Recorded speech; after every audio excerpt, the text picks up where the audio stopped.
ஆன்மீக சொந்தங்கள் அனைவருக்கும் வணக்கங்க. இன்றைக்கி நாம் நம்மளுடைய சேனலில் நிறைய விதமான சிறப்பான விஷயங்கள் எல்லாம் தான் பார்க்க போகிறோங்க. அதாவது விருச்சிக ராசி அன்பு நேயர்கள் அனைவருக்குமே ஜூலை மாதம் 24ஆம் தேதி அன்று அமாவாசையானது நடக்குது. இந்த அமாவாசை அப்படிங்கிறது இந்த விருச்சிக ராசிக்காரங்களுக்கு நிறைய விதமான மாற்றத்தை தரக்கூடிய காலகட்டமாகவும் மேலும் முன்னேற்றம் தரக்கூடிய காலகட்டமாகவும் இருக்க போகுது அப்படின்னு ஜோதிடத்தில் சொல்லப்பட்டிருக்கு.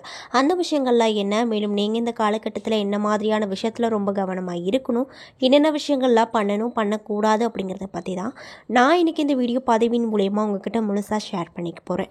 இந்த பதிவில் சொல்லக்கூடிய எல்லா விஷயங்களுமே உங்களுக்கு பயன் தரக்கூடிய விஷயங்களாக தான் இருக்கக்கூடுங்க.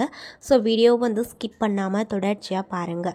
அது மட்டும் இல்லாமல் இது போன்ற ஆன்மீகம் சார்ந்த வீடியோக்கள் எல்லாம் நீங்கள் முழுசாக பார்க்கணும் அப்படின்னு ஆசைப்பட்டால் நம்மளுடைய சேனலை மறக்காமல் சப்ஸ்கிரைப் பண்ணிவிட்டு கீழே இருக்கும் பெல்லைக்கானையும் மறக்காமல் கிளிக் பண்ணுங்கள். அப்போ தான் நம்ம சேனலில் போடுற ஒவ்வொரு வீடியோவும் நோட்டிஃபிகேஷனாக உங்ககிட்ட உடனுக்குடனே வந்து சேருங்க. ஸோ இப்போ வாங்க நம்ம வீடியோக்குள்ளே போய் விருச்சிக ராசி அன்பு நேயர்களுக்கு இந்த அமாவாசைக்கு பிறகு என்னென்ன விதமான விஷயங்கள்லாம் நடக்க போகுது அப்படிங்கிறத பார்க்கலாம். அதுக்கு முன்னாடி உங்களுக்கு முருகப்பெருமானை ரொம்ப ரொம்ப பிடிக்கும் அப்படின்னா அந்த வீடியோக்கு ஒரு லைக் பண்ணிவிட்டு உங்களுடைய ஆள் மனதில் நிறைவேறாத விஷயங்கள் அப்படின்னு சொல்லிட்டு நிறையவே இருக்கும், அதில் ஏதோ ஒரு விஷயம் நடக்கணும்னு சொல்லி மனதார வேண்டிக் கொண்டு நம்மளுடைய கமெண்ட் பாக்ஸ் முருகனே துணை அப்படின்னு சொல்லிட்டு மறக்காமல் பதிவிடுங்க. இந்த சமயத்தில் நீங்கள் அந்த முருகப்பெருமானை நினச்சி இப்படி ஒரு விஷயம் பண்ணும்போது கண்டிப்பாக நீங்கள் என்ன விஷயம்லாம் நடக்கணும் அப்படின்னு சொல்லி மனதார நினைக்கிறீங்களோ அந்த விஷயங்கள் அனைத்துமே அவர் நிச்சயமாக நடத்தி கொடுப்பாரு. ஸோ நம்பிக்கையோடு இந்த ஒரு விஷயத்தை பண்ணி பாருங்கள். மேலும் இது போன்ற விஷயங்கள் எல்லாம் பார்க்கணுன்னா மறக்காமல் நம்ம சேனலை சப்ஸ்கிரைப் பண்ணிடுங்க.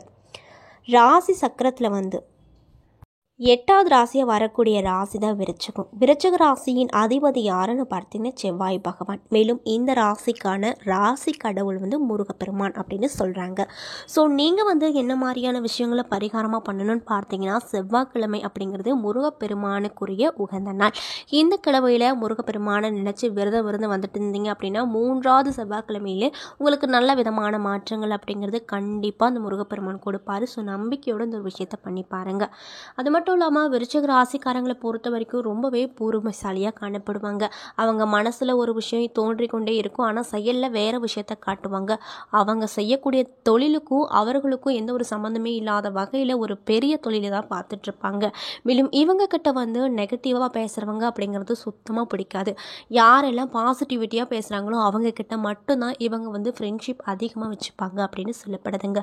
பொய் பேசுறது அப்படிங்கிறது இவங்களுக்கு அறவே பிடிக்காது. அதே போல் நம்ம மற்றவங்க கிட்ட எந்த அளவுக்கு உண்மையாக இருக்கிறோமோ அந்த அளவுக்கு நம்ம கூட இருக்கவங்களும் நம்மக்கிட்ட உண்மையாக இருக்கணும் அப்படின்னு சொல்லி ரொம்பவே ஆசைப்படக்கூடிய நண்பர்களாகவும் இந்த விருச்சிக ராசிக்காரர்கள் காணப்படுவாங்க. விருச்சிக ராசிக்காரங்களை பொறுத்த வரைக்குமே இவங்க மற்றவங்களுக்கு தானாக உதவி செய்யறதுல அதிகமாக ஆர்வம் உடையவங்களாக இருப்பாங்க. ஐயோ யாராவது நம்மக்கிட்ட ஹெல்ப் கேட்க மாட்டாங்களா, நம்ம செய்ய மாட்டோமா அப்படிங்கிற ஒரு மனநிலை தான் இவங்க கிட்ட எப்பொழுதுமே இருக்கும் அப்படின்னு சொல்லப்படுதுங்க. யாராக இருந்தாலுமே கொஞ்ச நேரம் உட்காந்து பேசினாவே மனம் விட்டு திறந்து நம்ம வாழ்க்கையில் இப்போ வரைக்கும் என்னென்ன விஷயம்லாம் நடக்குதோ அந்த விஷயம் எல்லாத்தையுமே இந்த விருச்சிக ராசிக்காரங்க ஓப்பனாக மற்றவங்க கிட்ட சொல்லிடுவாங்க. தொண்ணு இவங்க கிட்ட பேச்சாற்றல் இருந்து கொண்டே இருக்கும். இதனாலேயே இவங்களுக்கு நட்பு வட்டாரம் அப்படிங்கிறது ரொம்ப ஜாஸ்தியாக இருக்கும். இவங்களை பொறுத்த வரைக்கும் ரகசியங்களை எந்த அளவுக்கு பாதுகாப்பாக வச்சுக்கணுமோ அந்த அளவுக்கு வச்சுக்குவாங்க. அதாவது மற்றவங்களுடைய ரகசியங்களை பாதுகாப்பாக வச்சுக்குவாங்க. இவங்களுடைய ரகசியங்களை காற்றுல பறக்க விட்ட மாதிரி எல்லாத்தையுமே மற்றவங்க கிட்ட ஷேர் பண்ணிடுவாங்க. அவங்கள பொறுத்த வரைக்கும் வாயே திறக்காத வரைக்கும் அவங்களுடைய ரகசியம் அப்படிங்கிறது ரொம்ப பாதுகாப்பாக இருக்கும். மற்றவங்க கிட்ட ஒரு விஷயத்த சொன்னால் டக்குன்னு அவங்களுடைய ரகசியம் எல்லாத்தையும் ஓப்பனாக பேசிடுவாங்க. ஆனால் மற்றவங்களுடைய விஷயத்த அவங்க என்றைக்குமே மற்றவங்க கிட்ட ஷேர் பண்ணிக்கவே மாட்டாங்க. இப்படிப்பட்ட குணம் தான் இந்த விருச்சிக ராசிக்காரங்களுக்கு இருப்பதால் இவங்க நட்பு வட்டாரம் அதிகமாக இருக்குது அப்படின்னு சொல்லப்படுதுங்க. அதே போல் இவங்களுக்கு கோபம் ரொம்ப அதிகமாக வரும். ஆனால் அந்த கோபத்தையுமே நீங்கள் அதிகப்படியாக பார்க்க முடியாது. எப்பொழுதுமே சிரித்த முகத்தோடு தான் எல்லாத்துக்கிட்டையும் பேசி பழகுவாங்க.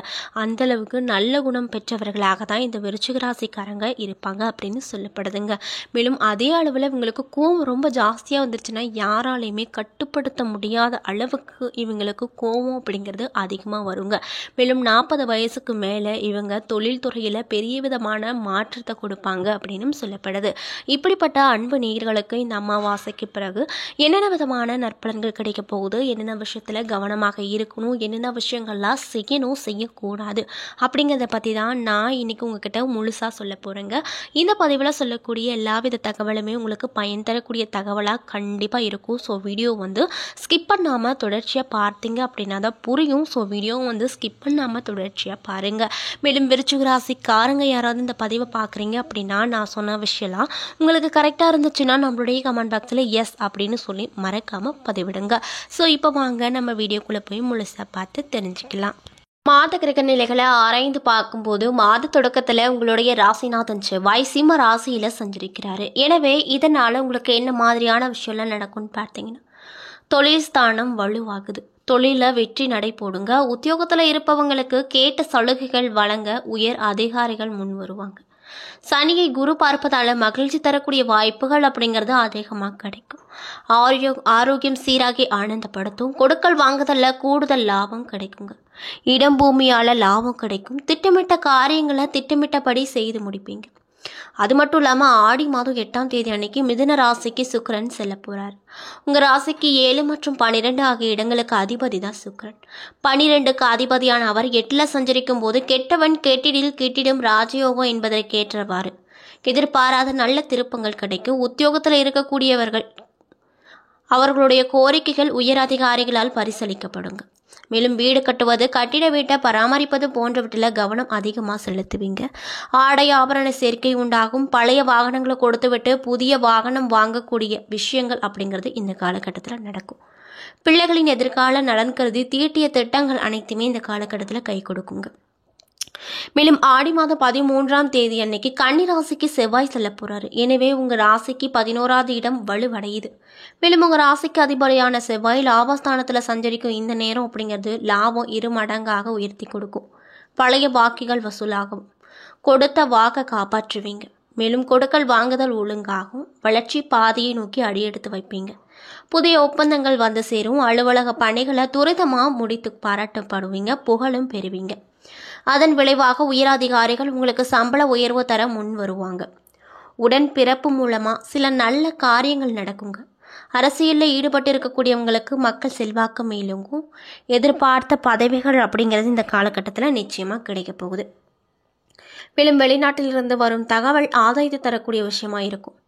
அதே போல் ஆடி மாதம் 18ஆம் தேதி கடகராசிக்கு புதன் செல்ல போகிறாரு. உங்கள் ராசிக்கு 8 மற்றும் 11 ஆகிய இடங்களுக்கு அதிபதி தான் இந்த புதன்.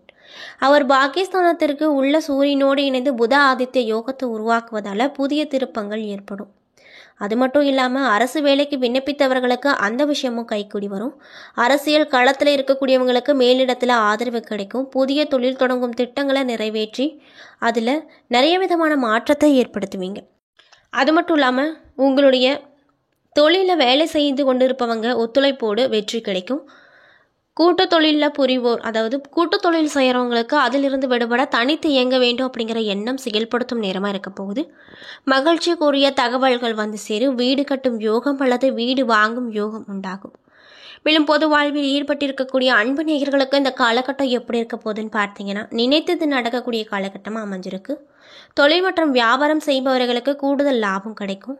உத்தியோகத்தில் இருக்கக்கூடியவங்களுக்கு தலைமை பதவிகள் தானாகவே வரும். கலைஞர்களுக்கு புதிய ஒப்பந்தங்கள் கிடைக்கும். மாணவ மற்றும் மாணவிகளுக்கு கல்வியில் நல்ல மதிப்பெண் கிடைக்கும். பெண்களுக்கு வருமானம் அப்படிங்கிறது திருப்தி தரக்கூடியதாக இருக்கும். வருங்கால நலன் கருது எடுத்து வைக்கக்கூடிய முயற்சியில் வெற்றி கிடைக்குங்க.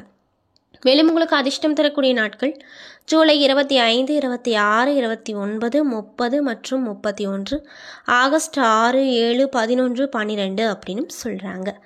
என்ன நண்பர்களே, இந்த பதிவின் மூலியமாக நம்ம விருச்சிக ராசி அன்பு நேயர்களுக்கு இந்த அமாவாசைக்கு பிறகு என்னென்ன விதமான சிறப்பான பலன்களை கிடைக்க போகுது, மேலும் நீங்கள் இந்த காலகட்டத்தில் என்ன மாதிரியான விஷயங்கள்லாம் செய்யணும் செய்யக்கூடாது அப்படிங்கிறத பற்றியும் தெளிவாகவும் விரிவாகவும் நான் இன்றைக்கி இந்த பதிவின் மூலியமாக உங்களுக்கு முழுமையாக சொல்லியிருப்பேன். இந்த பதிவில் சொல்லியிருக்கக்கூடிய எல்லா விஷயங்களுமே உங்களுக்கு பயன் தரக்கூடிய விஷயங்களாக தான் அமைஞ்சிருக்கும். ஸோ வீடியோ பிடிச்சிருந்தா லைக் பண்ணுங்கள், ஷேர் பண்ணுங்கள். அது மட்டும் இல்லாமல் இது போன்ற ஆன்மீகம் சார்ந்த வீடியோஸ் எல்லாம் நீங்கள் முழுசாக பார்த்து தெரிஞ்சுக்கணும் அப்படின்னு ஆசைப்பட்டால் நம்ம சேனலை மறக்காமல் சப்ஸ்கிரைப் பண்ணிவிட்டு கீழே இருக்கும் பெல் ஐக்கானையும் மறக்காமல் கிளிக் பண்ணிவிடுங்க. அப்போ தான் நம்ம சேனலில் போடுற ஒவ்வொரு வீடியோவுமே நோட்டிஃபிகேஷனாக உங்ககிட்ட உடனுக்குடனே வந்து சேருங்க. மேலும் உங்களுக்கு முருகப்பெருமானை ரொம்ப பிடிக்கும் அப்படின்னா இந்த வீடியோக்கு ஒரு லைக் பண்ணிவிட்டு நம்மளுடைய கமெண்ட் பாக்ஸில் முருகனை துணை அப்படின்னு சொல்லி மறக்காமல் பதிவிடுங்க. நீங்கள் இந்த சமயத்தில் அந்த முருகனை நினச்சி இப்படி ஒரு விஷயம் பண்ணும்போது கண்டிப்பாக நீங்கள் என்ன விஷயம்லாம் நடக்கணும்னு சொல்லி மனதார நினைக்கிறீங்களோ அந்த விஷயங்கள் அனைத்துமே அவர் நிச்சயமாக நடத்தி கொடுப்பாரு. ஸோ நம்பிக்கையோடு இந்த ஒரு விஷயத்தை பண்ணி பாருங்கள். நன்றி.